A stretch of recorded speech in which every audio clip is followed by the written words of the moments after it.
Et la vérité, c'est qu'on dit l'Europe va être la championne. Le jour du dépassement cette année, c'est le 28 juillet.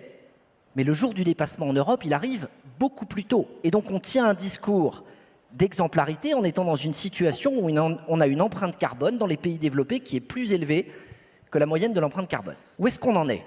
Au niveau de l'Europe, il y a déjà pas mal de choses sur lesquelles l'Europe est en avance. Alors peut-être que ça va pas assez vite, pas assez loin, mais je tenais quand même à rappeler un certain nombre de réalités. Quand on parle d'empreinte carbone par habitant, on est quand même meilleur que beaucoup d'endroits dans le monde. Quand on parle de production industrielle par rapport à la consommation d'énergie, quand on parle aussi de traitement des eaux usées, plutôt que de les rejeter sans traitement, on est dans les meilleurs du monde. Quand on parle aussi de protection de la santé des habitants, des risques notamment d'un certain nombre de produits chimiques, avec la réglementation REACH, on est dans les premiers du monde. Donc oui, tout n'est pas parfait, mais je pense qu'il y a quand même un certain nombre d'avancées qui ont été faites.